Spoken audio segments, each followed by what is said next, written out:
Hi, everybody. Welcome back to another episode of Devil's Advocate Trades Edition with your host, me, Lisa McGrath. And I am joined today by a really good friend of mine who is a trucker. Now, here's the fun thing. Him and I are going to have a very interesting conversation because prior to this, we were on the phone and I learned something new. So we're going to talk about it because it is Trades Edition. And, I kind of thought trucking was a trade, but apparently I was wrong. Hi, Greg. Hi, welcome to your favorite unskilled labor driver. What the fuck? What do you mean unskilled?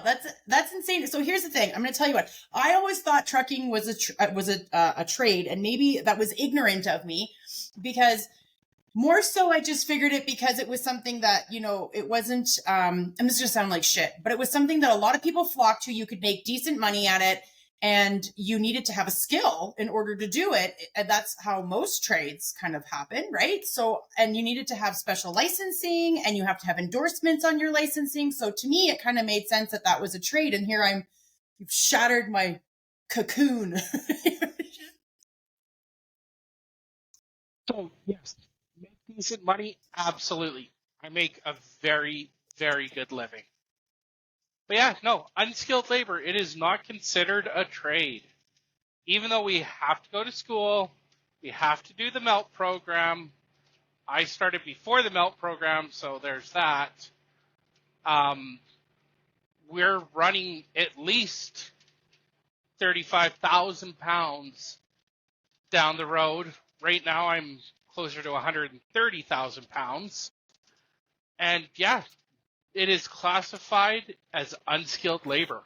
It just blows my mind because like you and I have been friends now for like 6 years or just about 6 years. And your family neighbors over by where we live. And so we've had lots of conversations and the amount of math that goes into your job and the amount of understanding weight, height, distribution, offsetting, logs, all the electrical or the technical equipment that you use, the mechanics that you've had to do. I don't know how many times I've been on the phone with you and you're like under your truck trying to figure some shit out. And I'm like, how does this not fall under a skill?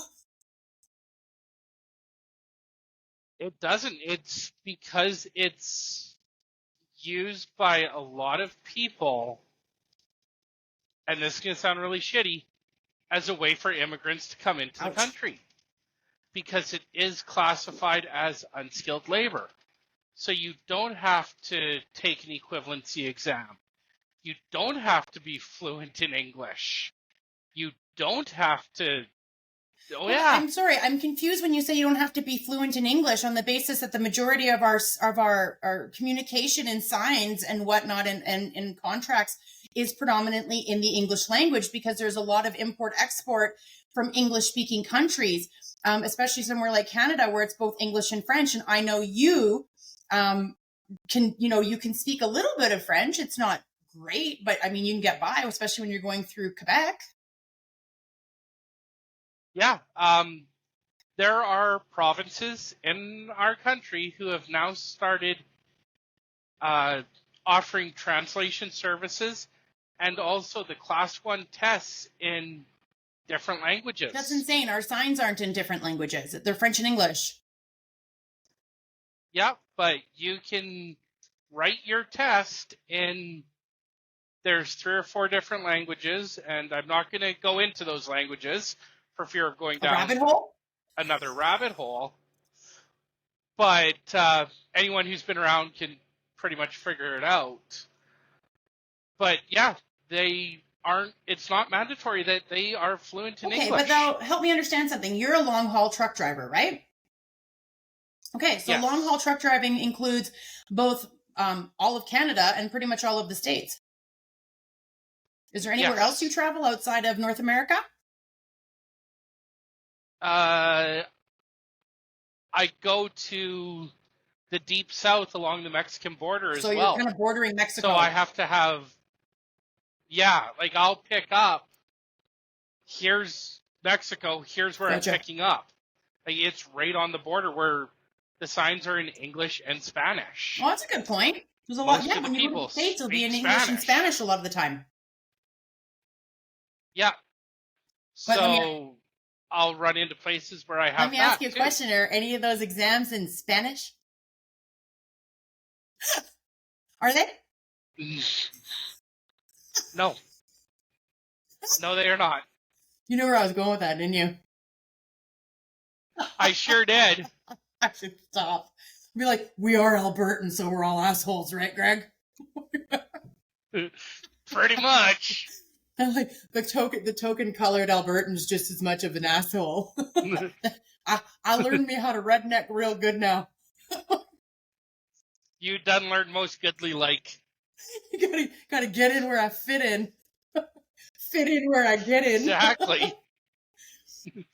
Something along those lines. That's funny. Okay, so when you and I were on the phone, I was like, let's talk about trucking. So now we know it's not a trade, it's an unskilled labor, which is absolutely preposterous. I know you, in your infinite wisdom, because you are a very intelligent person, and I know a lot of people who know you, Greg, both on both sides of our Canadian and American border, who know how intelligent you truly are. You speak well. You have you're almost kind of like a walking encyclopedia, and a lot of people go to you for information because you do put a very unbiased spin on all of the information that you give people. So I kind of find it interesting whenever something happens and you would, I'm just a dumb truck driver. Hey, I'm just a dumb shit truck driver that puts it in the big hole and goes, I know how to drive. But I know that's not the case because it kind of blows my mind because I think about these seasoned truck drivers that have been around for like 20 years. It must be like, they must be really insulted a lot of times to think, like when you think about it. It's insulting. A lot of them are hanging up the keys. You are losing those seasoned drivers out here. They're actually going and hanging up the keys because they don't want to be out here anymore because of how dangerous it has become.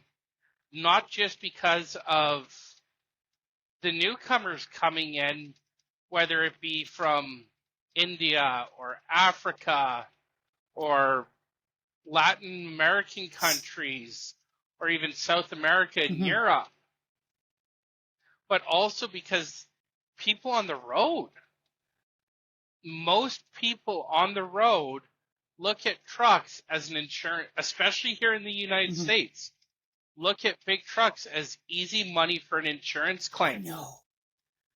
Because automatically, no matter what happens, if a truck is involved in an accident, it is the truck driver's fault. Doesn't matter what it is. It starts off as the truck driver's fault because we are professional drivers. Well, no, you're just unskilled labor. So, we're just unskilled labor. But so that's the thing. So DOT, Department of Transportation in the U.S., Ministry of Transportation in Canada, law enforcement officials, they all see us as professionals. So we are held to that professional level. Now, when we're involved in an accident, and I'd like to preface this with, trucks don't have accidents. We have tragedies. Look at the Humboldt Broncos incident. Who is the person who was brought up on the cross and blamed for that? Wasn't he unfortunately deported? And I know you and I had a really big talk around the Broncos, and you actually kind of felt really bad for the driver. He has not been deported yet, and he should not be deported. But that's another conversation for another day. I got time. Just kidding. But the one thing that people don't realize is in that accident, anyone care to know what speed the bus was traveling at when it contacted the Are you truck? saying it's conflicting with the information that's been presented? Yes, How do you know? it is. Because that road is an 80 kilometer an hour, maybe 90 kilometer an hour road. I have spent enough time on buses, and I have spoken to people who are Did you get inside information? been involved. Okay. Yeah. The bus was traveling at between 110 and 120 kilometers an hour. Okay. So if I'm understanding this correctly, what you're saying is that had the bus been traveling at the 80 kilometers an hour that it was supposed to be, that maybe this incident wouldn't have occurred?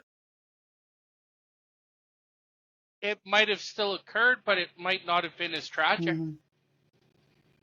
It really, I mean, but no one wants to blame a dead yeah, guy. well, that's it, right? And I mean, that it really shook Canada. It shook us right across the board when that happened, because I mean, that was a very there was lots of very promising young athletes in that bus, and that was a hard hit for Canada, to lose all of those kids, and Yes, it was. and how it happened. It was very violent, right? Very traumatic. And for the survivors that stayed a part of I mean, there is survivors. How many survivors are there in the Broncos?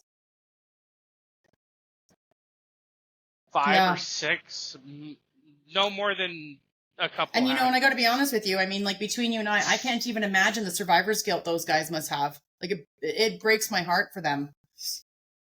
Like, thank God they're alive. I hope they're doing amazing things. I haven't really been following them. I just want to, when things like that happen, I just want to give people privacy and let them live their lives. And I'm sure they're being, like, surrounded by, like, thousands of people. Like, how are you? Are you okay? What do you need? What are you doing? And, like, that in itself, which is. Well, there's a survivor who lives in our area. Really? I didn't know that. Yes. Yeah. Like, as in, like, our areas in, like, our city, or is it, like, our neighborhood? Within our quadrant of our city. So within our quadrant. Okay. Yeah. All right. Well, it's not super big, so I know I know the area. That's fair. Well, that's pretty cool.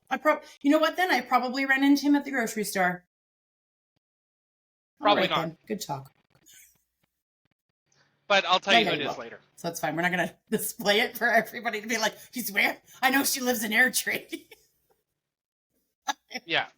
But yeah, no, that's it's a pretty powerful statement to say, because a lot of people feel like he should be, deported, like the driver of the truck should be deported and whatnot. And it's interesting because, you and I, between all the stories you tell me and then all of the stuff that I see online, and I send it to you and I'm like, oh my God. And I send it to you and I watch, like, there's this one guy, he has like a big red hood. He's funny. And he does tons of videos of the stupid that exists on the road on the daily. People who will pump their brakes on you, people who fucking brake check you, people who just fly in front of you. I've watched fatalities on these videos happen in the blink of an eye because someone's like, oh, I'm just going to turn out onto a highway doing 60 while the truck's coming at 110 with a load that's probably 8,000 or 80,000 pounds. And it's like, did you think you were going to win? Yep. So here's the best way to digress back to the Humboldt Broncos thing. Here's the best way I explain to people. The trigger for that incident was he ran a stop sign. Should every person who's ever run a stop sign be deported?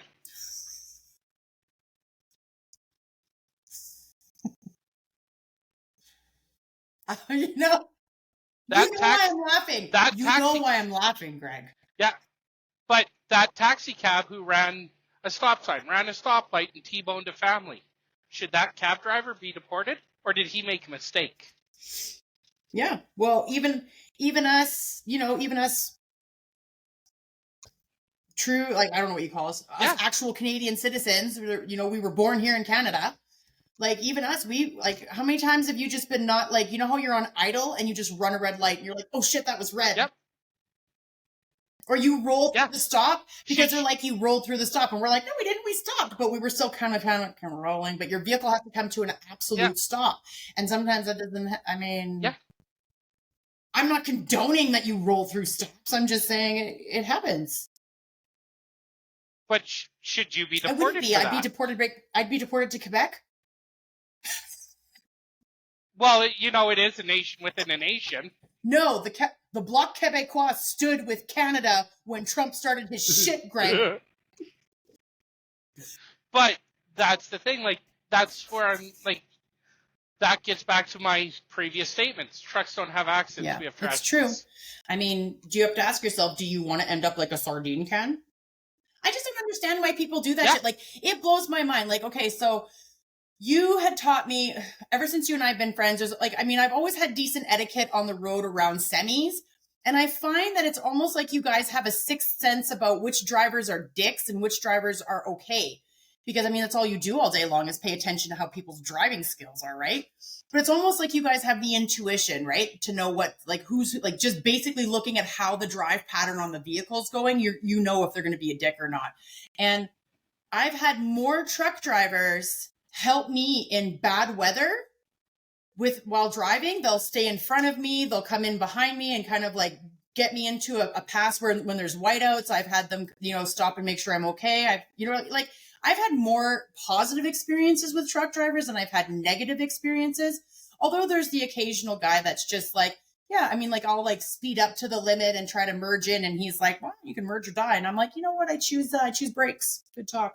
But I thought I had enough time to get there because it's not like he was doing 110 and I'm like $120 coming down going, I can beat this semi. No, I can't.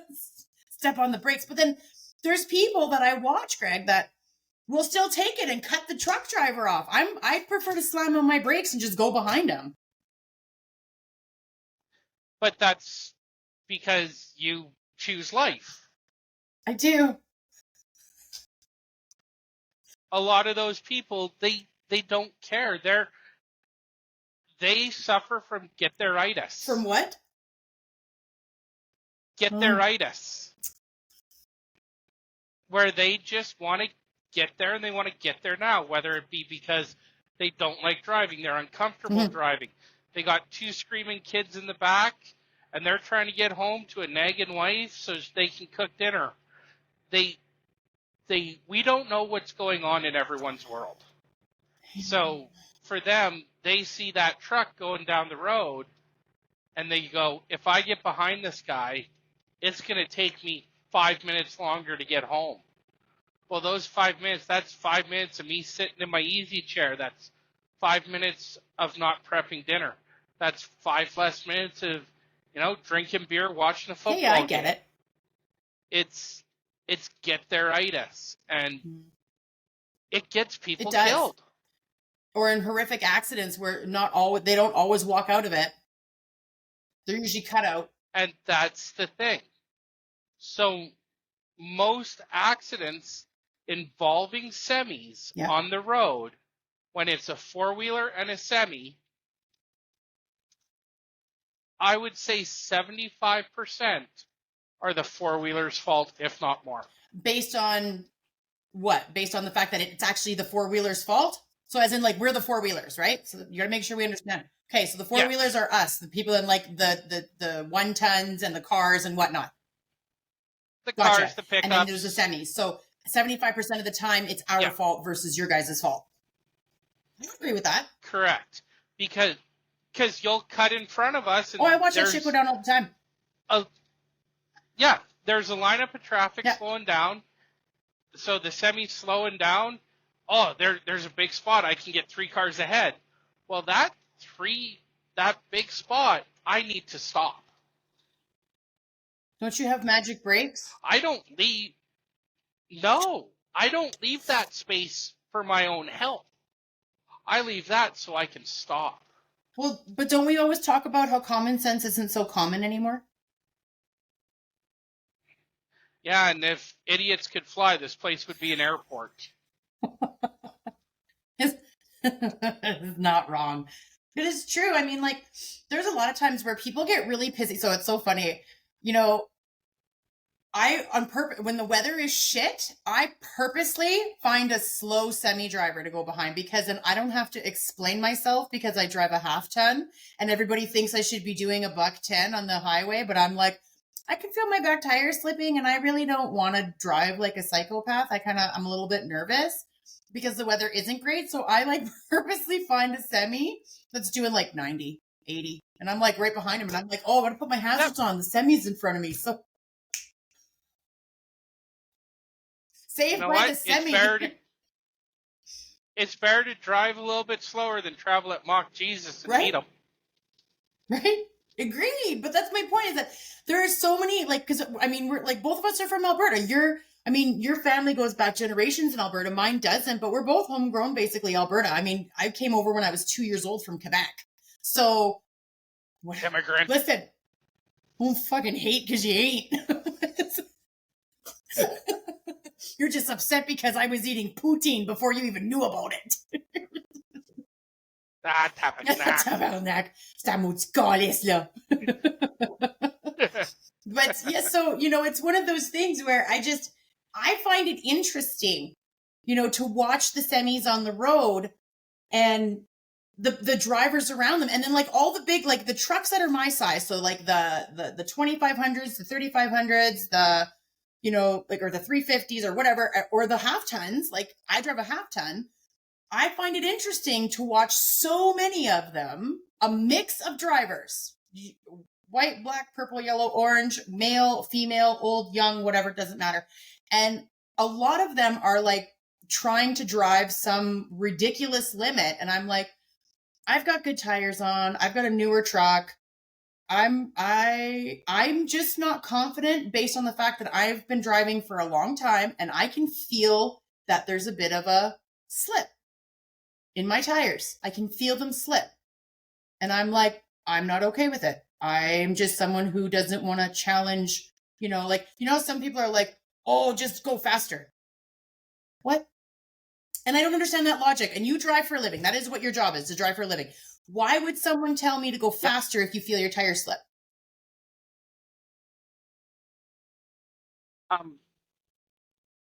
Because they're soft in the head.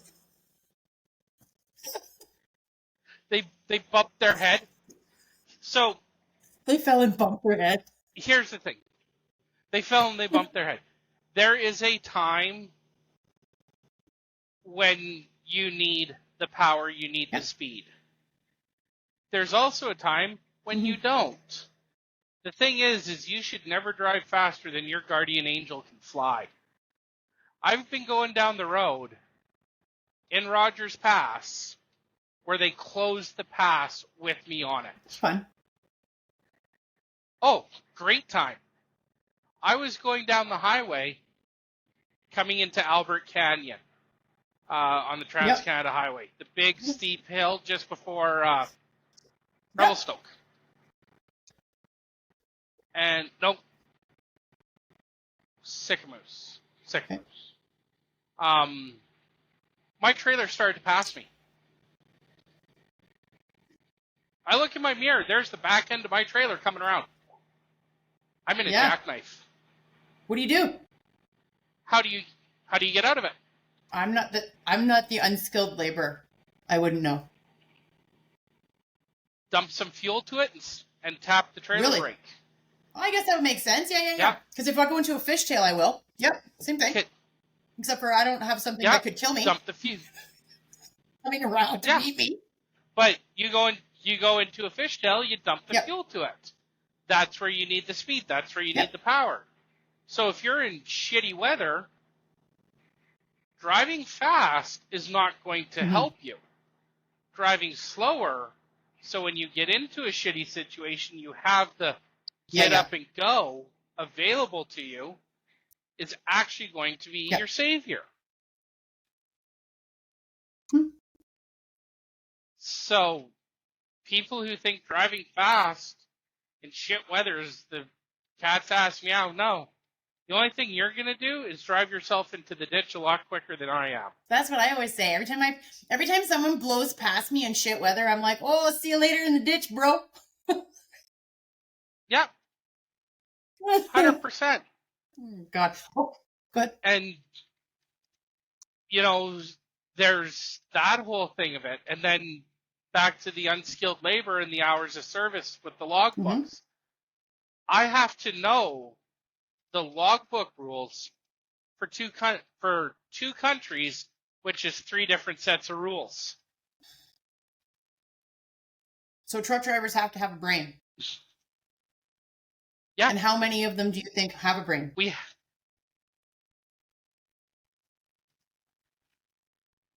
Depends on the day. Okay, I'll try not to put you in the hot seat. If you want to answer it, you can. Otherwise, you can just, abstain from answering this question. But I'm curious.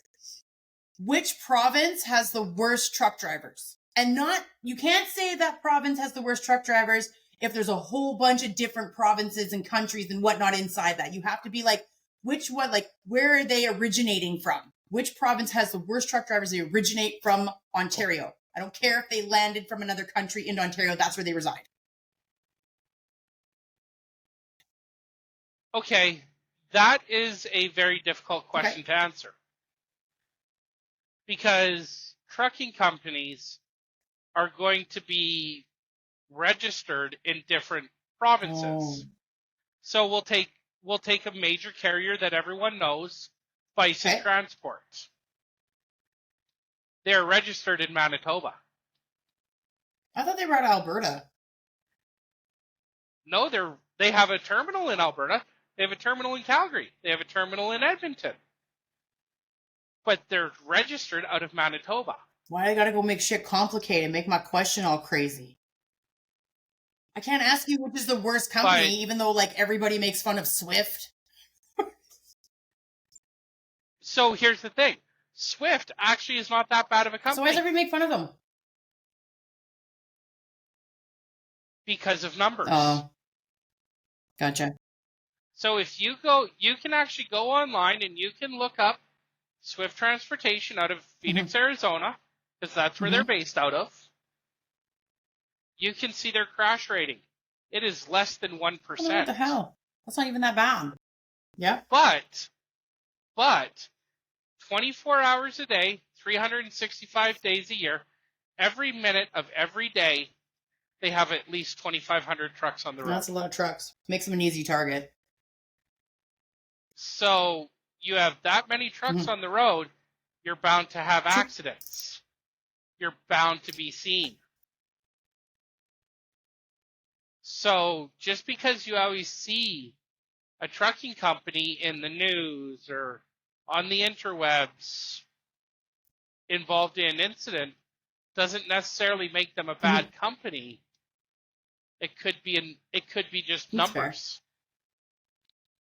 You take a company like Bison, I think last time I looked, they had over 500 power units, which is the truck part of a semi-truck.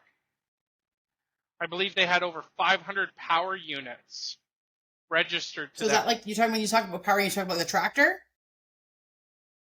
Okay. Yeah, the tractor. Over 500 power units. Huh, that's a lot. Yeah. So what? Then you take a company where I'm at now, we have 30. Yeah. I get it. Like Bison is a larger transport company. So then it's a mega carrier. Fair. So let me ask you a question, because I don't think a lot of people understand this dynamic. There is a difference between owner operator and then employee truck driver. There's two different types of truck drivers, and a lot of people don't understand that. There's actually three. Educate me. So you have your owner operator, which is, they're also known as broker operators, where they own their truck or they've leased their truck separately through a finance company. They're making the payments on it. They pay the fuel, everything like that. If they get upset with the company, they can, once their lease is done, they can go on down the road. Then there's lease operators. Lease operators purchase their truck through the company. So they make the lease payment to the company. They pay the fuel through the company. They get a certain mileage or percentage that's paid through the company. They have to pay the trailer rental, the e-log rental, all of that, but it's at a different rate than the owner operator. Then there's guys like myself who are company drivers, where we don't own a bolt in the truck. I got a company credit card for the fuel. Something breaks, I make a phone call. Hey, it's broken, come fix it. So it all depends on what you want to do. For me, I will never be anything more than a company driver, because if you own your truck, if it's got tits or tires, it's costing you money. Said like a real redneck, Greg. Absolutely. But here's the thing. let's put this in perspective. Most people drive what? Drive is fucking crazy. Maybe 30,000 kilometers Yeah, they usually a year. say between 27, Maybe. about 25,000 is where insurance kind of has you tapped out a year. Okay. How many do you think I drive a That's year? stupid. We already know the answer to this because you and I have had this question. You've had this question before. So you can just tell my audience how many miles you drive. I do 100,000 miles a year, which is about 160,000 kilometers. I'm so glad you converted it to our preferred language of metric. Thank you. I know. But, so with that in mind, every 10 to 15,000 kilometers, I'm having to grease the truck. Every 20 to 25,000 kilometers, I'm having to do an oil change. Okay. Yeah. So now if you're an owner-operator, to do your oil change, you can go to a truck stop, you can go to a Love's, a Flying J, TA, place like that, get your oil changed. That's that's right around $500. And you got to do that every 25,000 K. And you do 160,000 K a year. That's almost 10 oil changes a year. There's $5,000 just in oil changes. Well, yeah, I mean, but that's your tool to work. Then you got to grease but that's your tool to work. Exactly. Yeah. But if you're paid, in order to break even for most owner operators, they need to make $2.85 a mile. Between $2 and $2.85 a mile. Yeah. That is. And that's to pay their fuel, pay themselves, puts money away for maintenance, do all of that. And that's if you're doing maintenance you're the one doing the maintenance. You need more if you're taking it to the truck stop for the maintenance, or the shop for the maintenance. That's a lot. I mean, like you and I have had thousands of conversations while you're on the road and the things that you go through and the things that you see. So I guess my biggest question is for people who think about getting into trucking, what's the best part about trucking? What's the worst part about trucking? I mean, you have a young family, Greg. Best part about trucking? I'm a paid tourist. That's a good way to look at it. I'm a paid tourist. I've seen the St. Louis Arch. I've seen Donald Trump's wall and going across the Mexican border. I've had some amazing food.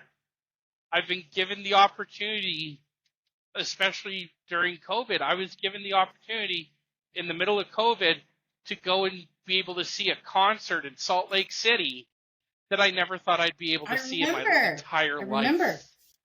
Were you at Garth Brooks? Was that Garth Brooks? I have been afforded. That was Garth Brooks. Like that, like even talking about it, Me too. Got goosebumps. I got goosebumps when you're talking about it. Like, so I've been afforded some really great things. And I get away from the screaming wife and kids and actually able to sleep. Dick. Downside is I'm away from the screaming wife and kids. I have to watch my kids grow up through a telephone.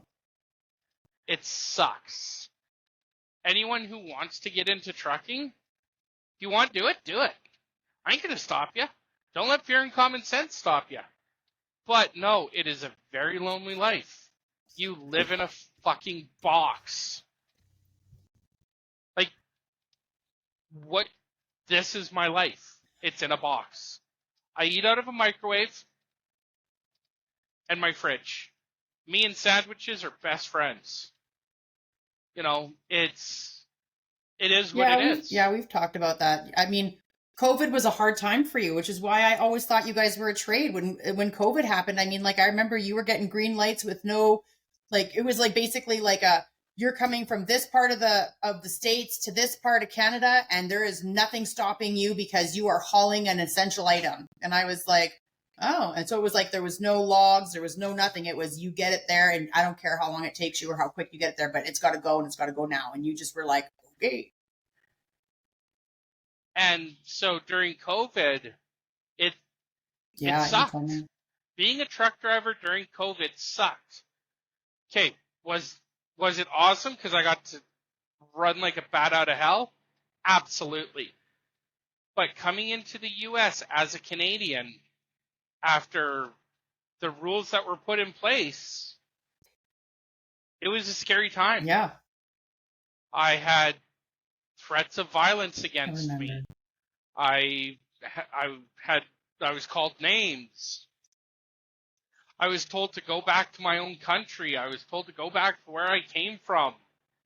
But you're white. Even within Canada, yeah, even within Canada, I was treated as not even a third-class citizen. I was treated awful. I remember one time I was up in northern Ontario. The temperature before wind chill was negative 40. With wind chill, it was close to negative 47. I had to go to the washroom.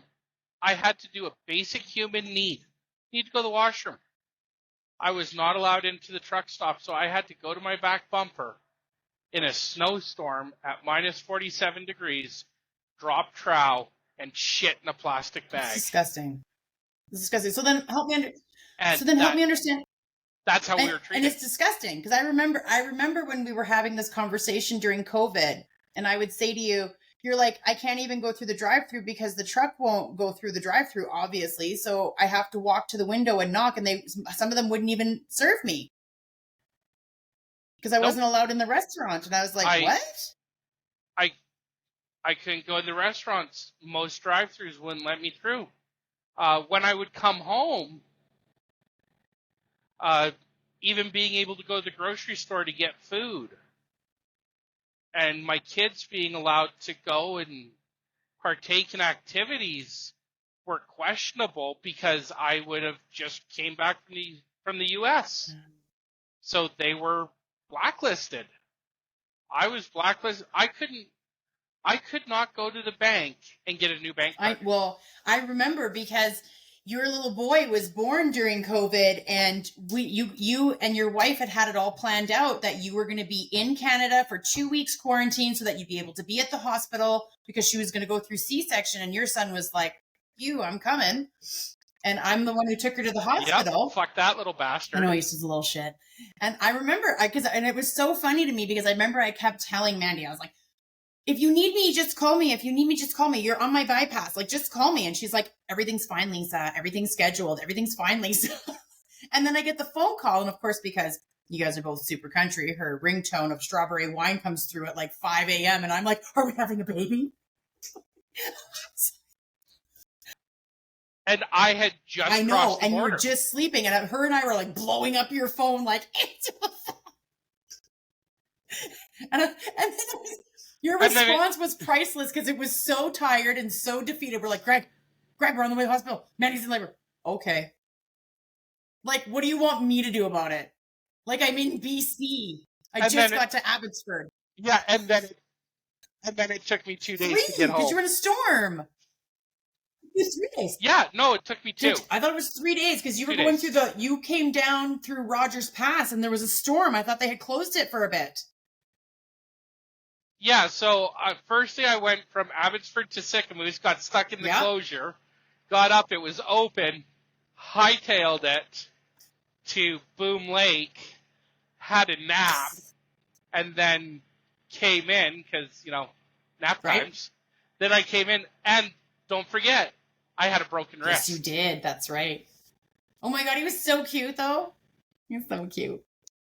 Little munchkin. I still look like he got hit in the face with a frying pan. Did not. He's cute as a button, that kid. He's my favorite. Wrinkly and I told you I was going to make him my boyfriend, and now I'm like, bye, babe. He's like, bye, babe. Yes. Yeah, you say that now.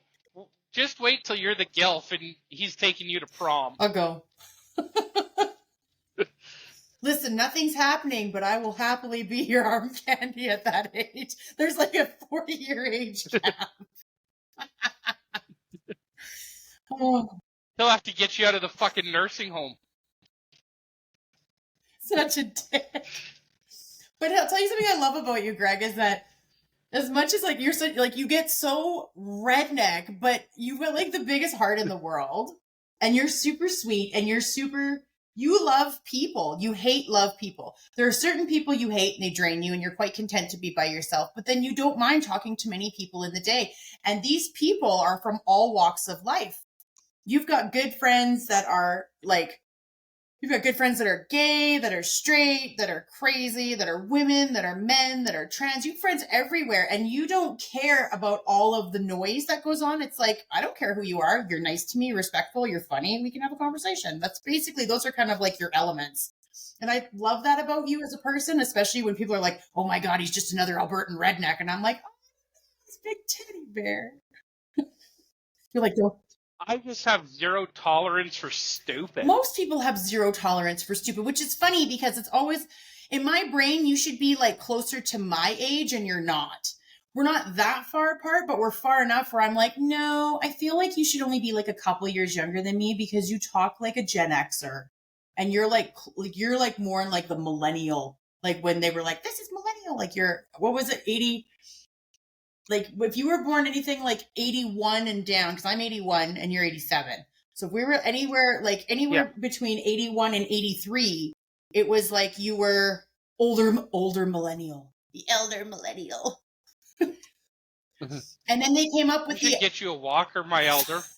Don't yell at your elder, Greg. Respect your elder. But but then they came up with the division of like the exennial, which is now 78 to, you said 88? Yeah. 10-year span? Okay. Which makes sense because there's so many of them inside of there that would identify with it because they got boomer parents and Gen X siblings and you know what I mean? So, because I mean, I don't know if your parents are your parents considered, I think your parents are X, aren't they? I don't know. They're old and crotchety, and some days I want to punch them in the head. Your mother will listen to this. She follows me. I'll say it to her face. Shit. There's a reason she calls me the spawn of Satan. Well, she'd know. While he was growing inside me, I knew something was wrong. I felt the devil horns. Ah. I should hug your mom more. But, and now with this trade war that's going on, yes, it's making my life very interesting too. I want to hear about this because you're in the transport business and you're going across the border. Like, I remember I called you when everything was going. I'm like, are you okay? Are you across the border? Where are you? Are you in Canada? Come back to Canada.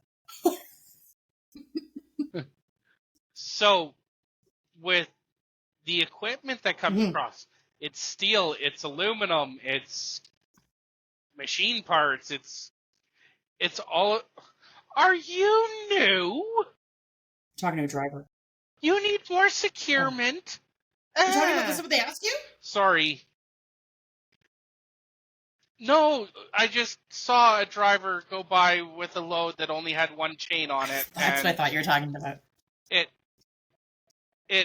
It hurts my head. But anyways, I'm very sorry to your audience for my trucker Tourette's. It's okay, he has trucker Tourette's, so moving forward, if he just spans off. That's what I thought you were talking to a truck. I was like, what's going on? And then, so do I dare ask, was the driver part of one of the languages that's now offered as the trucking exam? No. He's using his privileged white card. No, he was not. Okay, I'm listening. He could have blended in with a tire.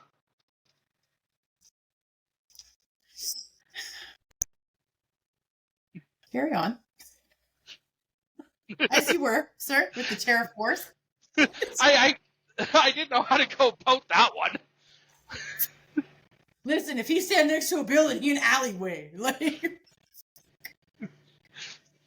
oh, did you hear that guy, one guy who comes on and he says, like, he's like the darkest black guy you've seen, and he's a comedian. He's hilarious. I don't remember his name, and I think it's Michael. And all black guys are like named Michael. And then he's like, and he says, and he's like, I was told that the difference between me and midnight is 11:59.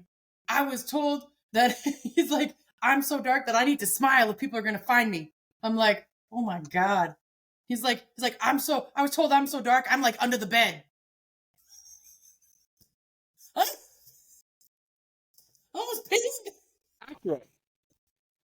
Anyways, back to this Here we trade go. war. So with a lot of this stuff I'm transporting, it's all being hit with these tariffs. Right. So now, well, right now they're suspended. So we're moving a lot of equipment to try to get it Before. to the United States before these tariffs hit. But it's causing issues at the borders. It's because they're wanting to figure out what's going on. Like, we have guys where it'll be like, hey, drop, get back across, grab something else, go. Another guy, they barely cross, swap, go. So there's a lot of stuff moving, and it's just boop, boop, boop, Yeah. boop, boop, boop, boop, boop, Well, go, before go, the 30th, right? Or we're fucking February, Lisa. Yeah. Jesus. 28th. Yeah, so, like, it's craziness. So that's happening. And again, with being down here with the current administration that's in place with Benito the Dorito, it's really hard to feel comfortable in certain places. I bet. Because you're targeted based off what they see on your license plate is what they assume about you. So your plates are from Ontario, which means they think you're a toting liberal. Exactly. And I'm automatically lumped in with Doug Ford and his threats to turn off the power and all of that. Well, Ford isn't a liberal. No, but he's Ontario. I know Ontario's automatically like liberal. Let's face facts. We're dealing with a majority of truck drivers in the States with a very broken education system. I get it. So they see Canada, they go, "Oh, Canada, you're Trudeau, you're a liberal." Yeah, but you're not. No, but you're not for MAGA, Greg. You're not. You're not like insane conservative, like completely on the opposite side. No, but I'm also, well, that's because I don't have a smooth brain. But that's neither here nor there. We're going down rabbit holes again, and this could divulge into one of our normal phone calls. I mean, would that be bad? They're quite funny. It could. I could offend a lot of people. I could hurt feelings. I would hurt feelings. I know. We'd offend a lot of people. I might get canceled. You might. Okay. Dark humor, racist humor. Yeah, let's get canceled today. Well, I mean, you wouldn't. Is that on the bingo card for 2025? I got a month before. Come on, isn't that on the 2025 bingo card? Get canceled. Well, it does come across as uncensored. I do say that. We are uncensored, but I'm not trying to offend everybody because everybody gets hurt feelings real easy these days. I have a report for them. Is it the ID.10 form? It is not the ID10 form. IDT10 IDT10 form. No, it is the actual hurt feelings. Oh, I love report. those. I made one of those when I was in construction. Like when I was like in the field with the boys all the time, I made a hurt feelings report. I was such a dick. Whatever. Sorry for the wonderfully smooth road. But no, so there's that going on, and a lot of truck drivers are that ultra-conservative Donald Trump, rah, this, boom, bah, without actually looking at the totality of what he's doing. So that causes some interesting things. Just like being down here during the whole Black Lives Matter movement. I remember that. Yeah. As a white male, not a lot of fun. So you told me you weren't, was it Chicago? You weren't stopping. You're going straight through. Chicago and Minneapolis. Yeah. You're going straight through. You're like, I don't care if I have to pee. I'm going straight through. Yep. It's just how it is. But, back to, the whole thing about respecting the drivers and stuff like that. There are simple things that people can do when they see a truck just to make their life easier and safer. You're passing a truck. Don't sit around and look at what we're hauling. Get out, get down the road. Don't stare at us. We know we're big and ugly. Look at me. I'm a prime example of that. Big, ugly, nobody wants me on their road. I'm slow. It happens. But, a lot of you guys, when you're passing... Sorry, a lot of your trucks are governed though, right? Go ahead. Yeah. A lot of trucks are governed at 65 miles an hour, 105 kilometers an hour because of the Ontario government, the BC government, and the Quebec government. Way to go, guys. Yeah. Alberta, Saskatchewan, they do not have rules that state that trucks have to be governed.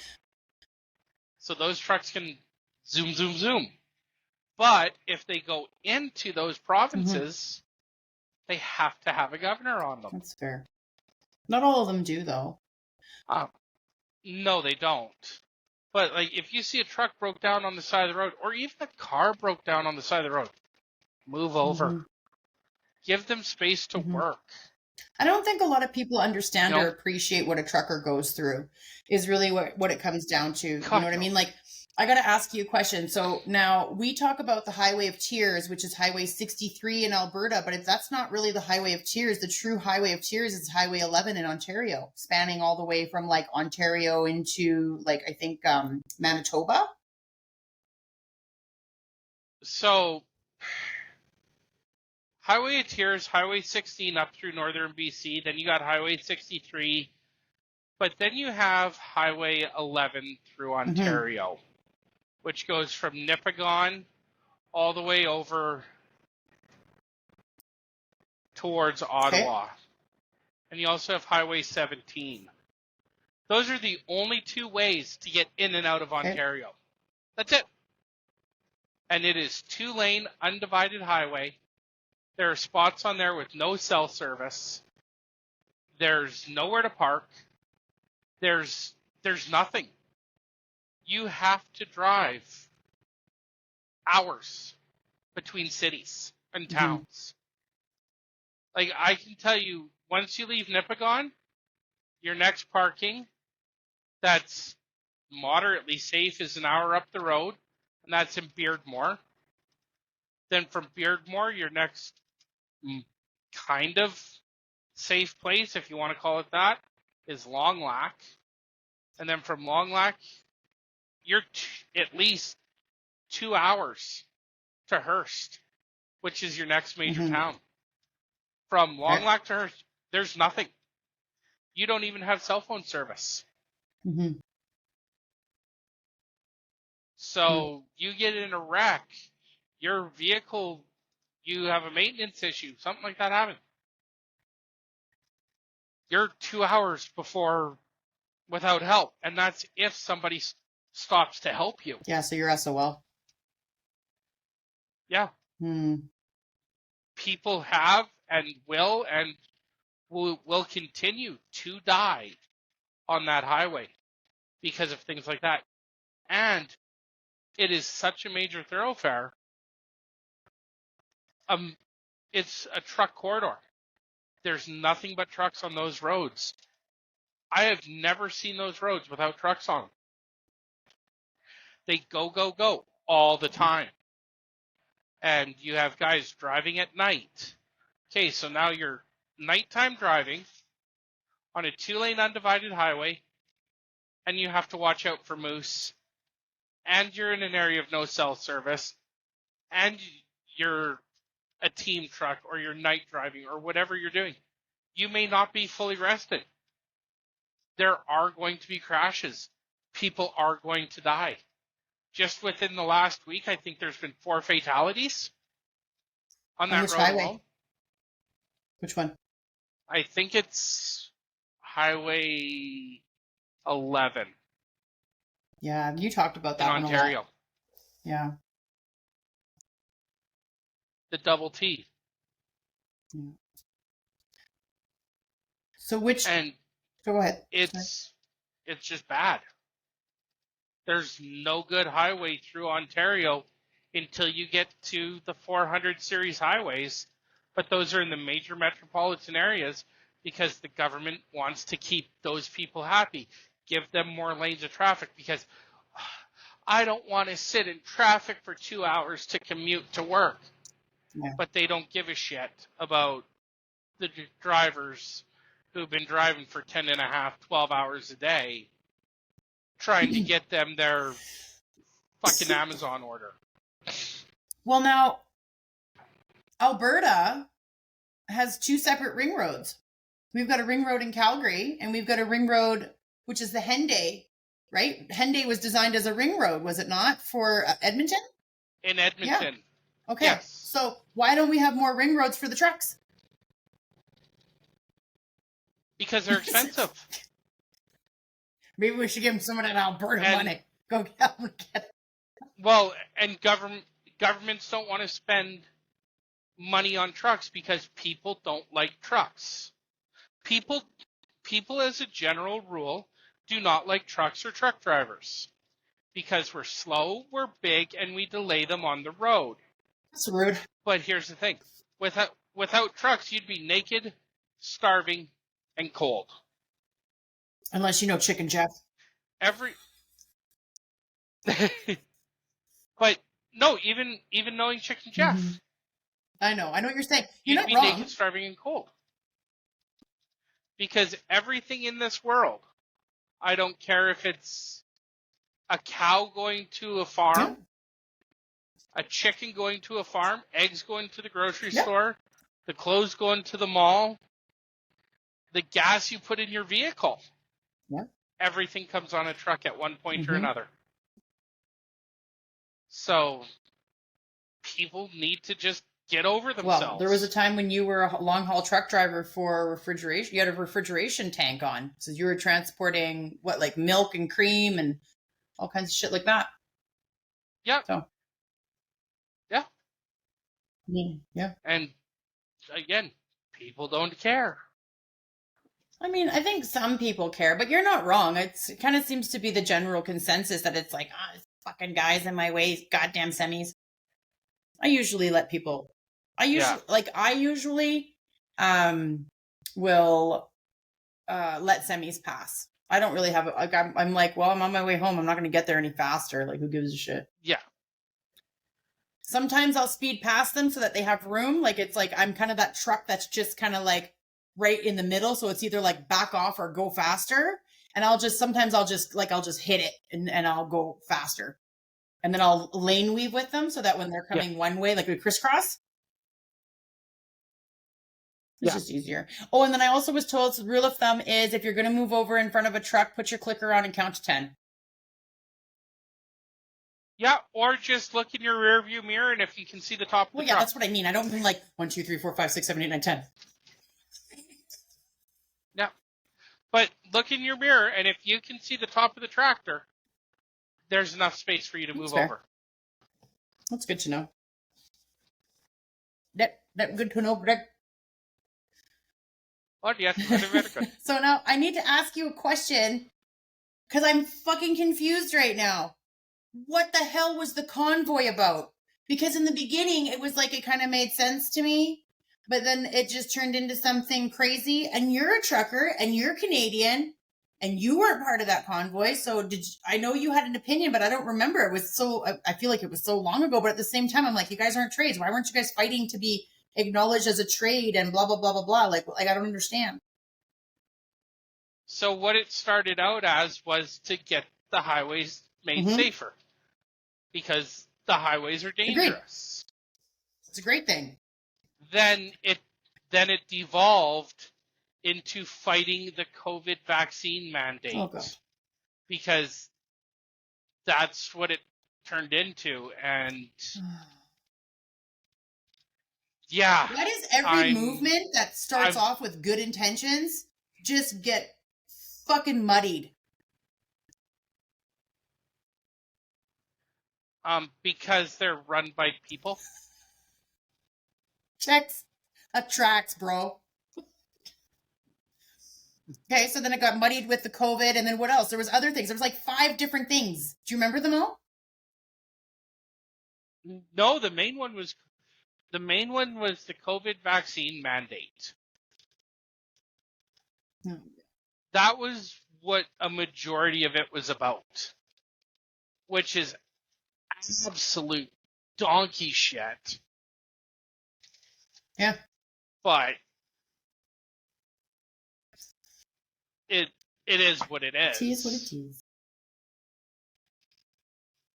And then from there, it just, it was what it started off with good intentions. Yeah. And then it went sideways. Yeah, like, I don't know. It's like someone tries to have a voice, and they have a good voice, and they have a good amount of people behind them with that voice, and then you just get one fucking lunatic that's like, well, we can just add this to it. And it's like, why can't the people that are forward moving in this momentum of saying, we want this, we don't care about that. Like, that's a whole other fucking issue. Like, that's a different agenda item. That's a different meeting.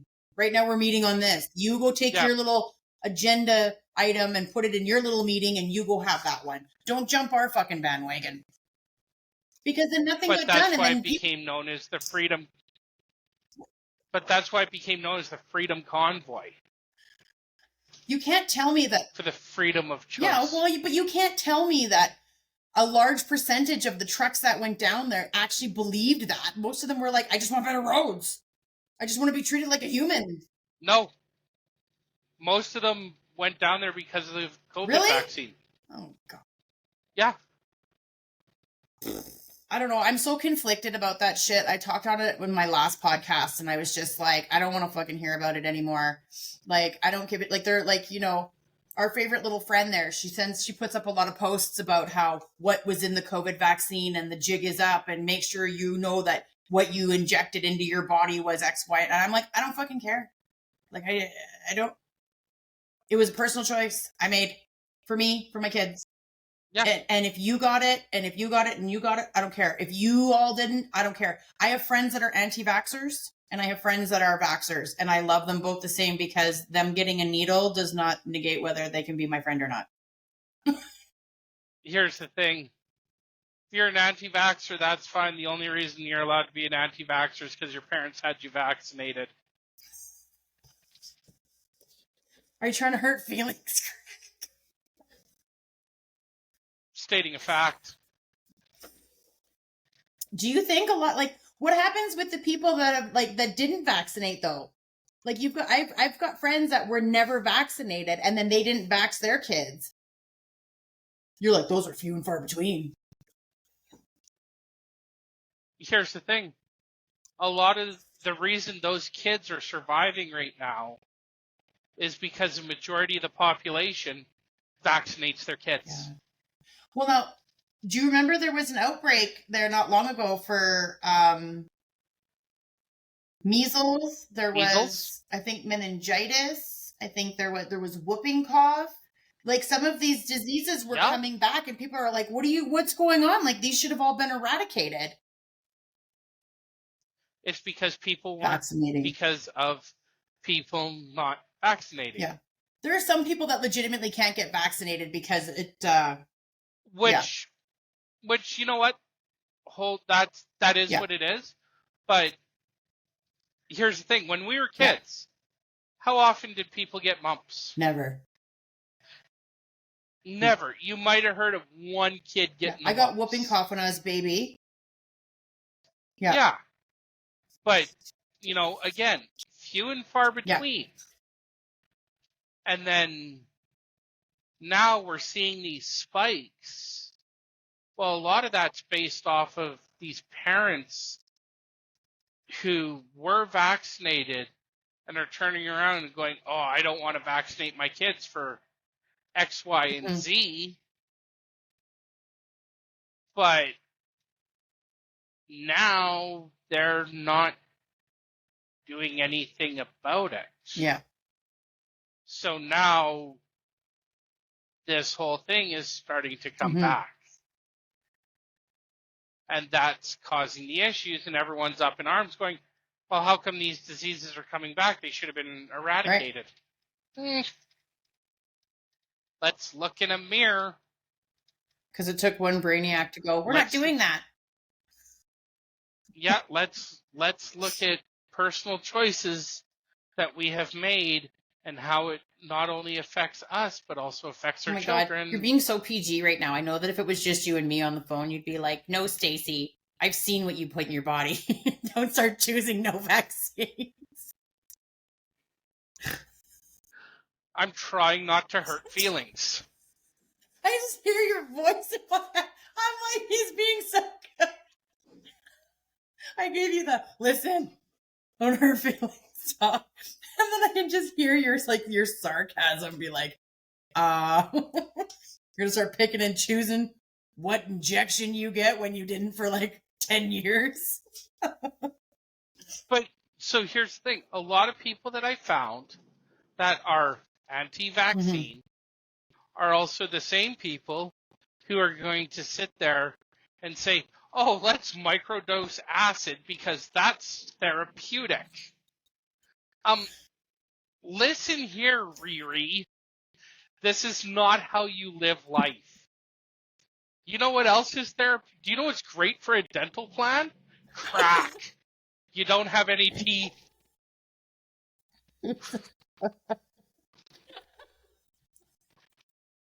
You make me fucking make me cry and laugh. You're making faces, Greg.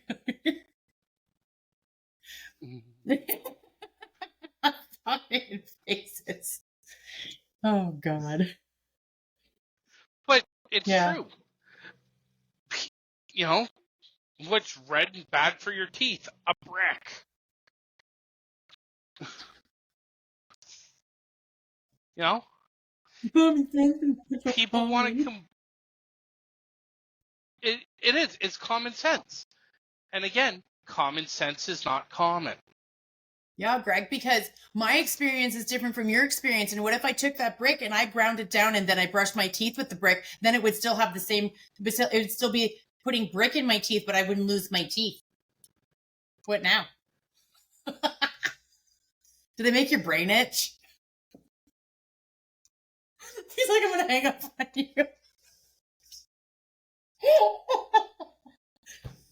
No, it's a good thing I love your daughter.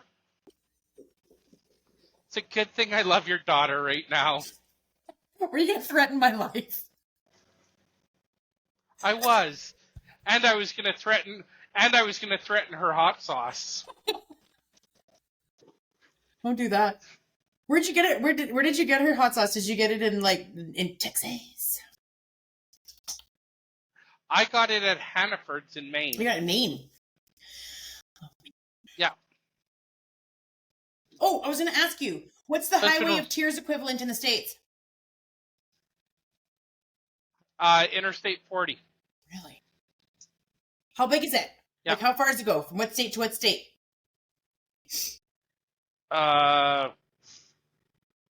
I-40.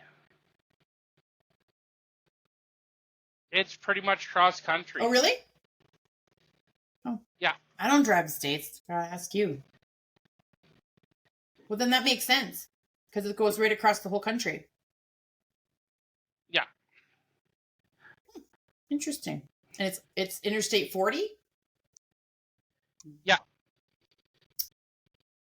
It's always sad when those things happen. But it's what it is. Okay. But again, here's the thing with those things that are happening. A lot of those people who are getting caught up in those situations live a high-risk lifestyle. So, high risk lifestyle. I hate to say it, but choices were made, not necessarily by just you, but choices have been made, and you are the one continuing to propagate those choices. Yeah. If I rob a store and get away with it one time, and I decide, hey, I'm going to keep robbing the same store, eventually bad shit's going to happen. I get you. It's like playing Russian roulette every time when you're doing with like with the anti-vaxxers. Yeah. Yeah. Yeah. Yeah. Makes sense. You're not wrong. I mean, like here's the thing. There's a lot of people that were anti-vax for just COVID, and I understood that. I actually have more respect for that anti-vaxxer than I do the other anti-vaxxers, unless there's like an actual problem. Like if someone says I'm anti-vax because I have really adverse effects to getting vaccines, and they're like legit. And when I say legit, I mean like they've talked to me about it. I'm not like, well, stop. I'm like, okay, I get it, no problem. And But see, the ones that are just like, I don't have any respect either way. whether they're anti-vaxxer or not, or whether they're anti-vax, well, you're either whether or. they're if you're anti-vax, all of them, Yeah, cool. Glad you stand by your choices. You're anti-vax COVID. Depending on your reasoning behind it, I'm either going to look at you and go, okay, cool, sounds like you're dumb. Or, well, sounds like you didn't do any research. Yeah. So, good talk. I'm glad Vice News tells you how to live your life. Well, that's the other thing, like I see all these things and it's like so much propaganda of like how they've poisoned us. And I'm like,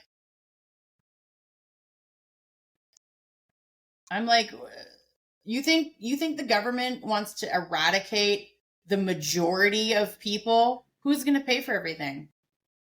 How do you think the rich are rich? Because everybody else does their work for them. You just sit there and collect money. Most of them do. Most of them started somewhere, and then now it's just amalgamated into these big conglomerates of whatnot. And most owners are not working. They're out sailing and doing trips and doing this and doing that and checking quarterly reports and whatnot, but they're not really working anymore. Nope. So I don't see that as a plausible reality to poison more than half of humanity. It's just my thought. Maybe I'm wrong. Because it's don't prove me wrong. I don't care. Yeah, that's fair. Okay, Sunshine, I'm going to wrap us up. We are an hour and 12 minutes in. Okay. And as much as everyone loves listening to the podcast on their drives, because they do, they tell me, they're like, we listen to your podcast on the drives. I'm like, yeah, hang out with me. So thank you so much, Greg, for hanging out with me and talking to me about trucking. Anytime, and maybe if we plan it right, we can have a really fun long form one here coming up. He like totally froze. I'm not even gonna lie to you. He totally froze. He's sitting on my screen, froze. Oh, there he goes. We'd have a really fun time doing what? You froze. Oh, a long form one. Okay. Well, I know you're coming back on, and you're coming back on with another guest. So that's also a trucker. Yes. So I'm excited for her to come on. Especially female. I think a female trucker will be great to talk to.